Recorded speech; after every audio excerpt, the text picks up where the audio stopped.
نۆڕۆژ لە ئامێزی هەڵەبجەدا کوردستان مێژوویەک لە مەردایەتی و مرۆڤایەتی.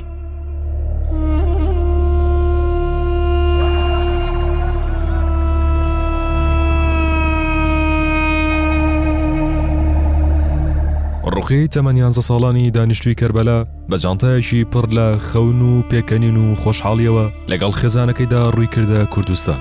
ئەوان هاتبوون بۆ ئەوەی چێژ لە دیمەنە ناوازەکانی کوردستان و ئاژەی ئاوی سەرچاوەی زەڵمی ئەحمەداوا وەربگرن. بەڵام لە چرکەیەکدا گەشتەکەیان بوو بە کابوسێک. ڕوقیە پێی دەخلیسکێت و دەکەوێتە ناو قوڵایی سەرچاوەکەوە و تەوژمی خێرای ئاوەکە لەگەڵ خۆی دەیبات و کۆچی کۆتایی دەکات. بەڵام هاوشانی ئەو غەمە گەورەیە تابلۆیەکی بێوێنە و مێژووی لە مرۆڤایەتی و ئازایەتی و مەردایەتی خەڵکی کوردستان جارێکی دیکە کێشرایەوە. بۆ ماوەی 9 ڕۆژی بەردەوام هەڵەبجە خەوی لێزڕا و تەواوی ناوچەکە لە شوێنی ڕووداوەکە بوو.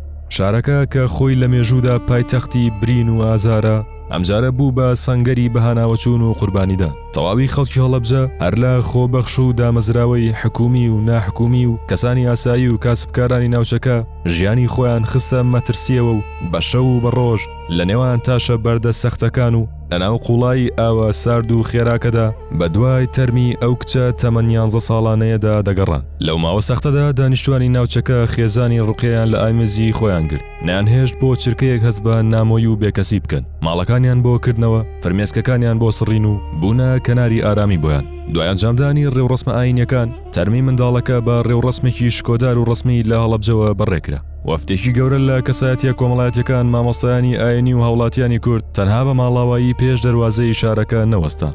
بەڵکو یاوەری باوکی ڕوقیە بوون و ڕێگای سەدان کیلۆمەتریان بڕی تاوەکو شاری کەربەلا بۆ ئەوەی لە ڕێوڕسمی بە خاکسپاردن و پرسەکەشیدا هاوخەمیان بن. کاتێک دوای 9 ڕۆژ لە هەوڵی بێوچانی تیمەکان و لایەنە پەیوەندیدارەکان و خەڵکی ناوچەکە تەرمەکە دۆزرایەوە و ئەو وێنەیە لە بەهاناوەچوون و میوان دۆستی نەخشێنرا، کاردانەوەکان لە سۆشیال میدیا و تەواوی شەقامی عێراقیدا وەک بۆمبێک تەقیەوە. تۆڕە کۆمەڵایەتیەکانی عێراق بەگشتی و ناوچەکانی ناوەڕاست و باشوور بە تایبەتی بە هاشتاگی سوپاسگوزاری بۆ هەڵەبجە و کوردستان و کوردان تەنران.